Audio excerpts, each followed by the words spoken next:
Welcome back. Thank you for staying with us. Let's crunch numbers now. The International Monetary Fund is arguably more popular in Kenya now than it was before the COVID-19 pandemic. Kenyans may not really know all its functions, but one thing is clear, that it is one of the government's biggest creditor that keeps on lending. The state is in dire need of loans as it looks to bridge a yawning budget deficit estimated at 952.9 billion shillings in the financial year 2021-2022. It also needs the money to mitigate the effects of the COVID-19 pandemic, with the debt sustainability indicators pointing towards the risk increasing from low to moderate. How can the economy recover amidst a pandemic? Former Governor of the Central Bank of Kenya and economist at the African Economic Research Consortium, Njuguna Ndung'u, shares his insights with KTN's Brenda Kerubo. Listen in. The post-COVID economic recovery should focus on 4 areas. First, to protect private investments. And when we talk about private investments, we are talking about how do we deal with our healthcare system and healthcare infrastructure. Second, education, because this is where human capital comes from. And human capital investment must be protected, not only from health, from education, also to the nutrition level. You've just finished, or we are almost on the verge of finishing one of the maybe projects that we have covered for the last 3.5 years, funded by Bill and Melinda Gates Foundation on agricultural policies, food security, and nutrition outcomes in Africa. And this is because we do believe in human capital. Nutrition is one important aspect. So I mentioned protecting private investment. That is health, education, and nutrition. Those are related to human capital development. Because if you don't have that investment, then we don't know what we're going to talk about. The Form 4 results that were released, is it last month? The best student was from Murang'a High School, living in Nairobi, isn't it? And some of them, what did he say? He said that his father bought him a tablet. He was able to download past exams and revise, download materials to revise. You know, it was in the papers, but what did we learn from there? We really need to uplift our academic infrastructure, isn't it? So when we talk about post-COVID economic recovery and the future, we are really talking about the digital space and how it is going to move us to the next level so that we'll never have any discontinuities. The second thing, protect markets. I'm a lover of markets. I talk about markets every day. I told you that markets is where economic rents are shared and distributed. But for markets to be there, there has to be production, isn't it?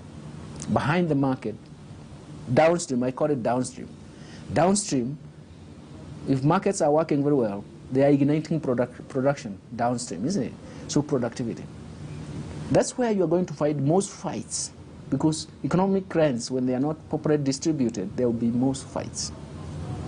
That's why you are finding fights in the tea sector, because somebody is interfering with the markets. Coffee sector collapsed. It's not production that collapsed. Production can be ignited, but it is the market. The sugar production collapsed. It's not the production of sugar which is the problem. It's the market for sugar. Anything you mention, okay? So we have to protect markets and safeguard the markets and safeguard the institutions that regulate markets. I came back to you with what I like about institutions, because they have to provide the rules of the game. We have to stick to the legal framework. Secondly, we have to provide and define the appropriate incentives for markets to work. And that's why I was telling you that people say the trickle-down theory doesn't work. No, it's because we interfere with the markets. Then it means that the economic rents are not well distributed, and they are not shared according to your effort as a producer. Protect markets. Everywhere there is a market. The third one is, because you have talked about it, you have asked me questions about it, is domestic resource mobilization. Because we need to create fiscal space for the future, and we need to service our debts.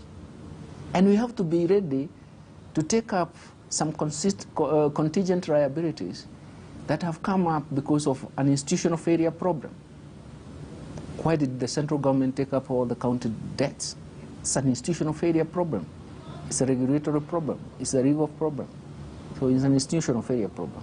And there may be parastatals that the government may take up, not because they cannot even pay the debts. What do you do? Domestic resource mobilization is a broader concept that looks at fiscal policy and also looks at even revenue allocation.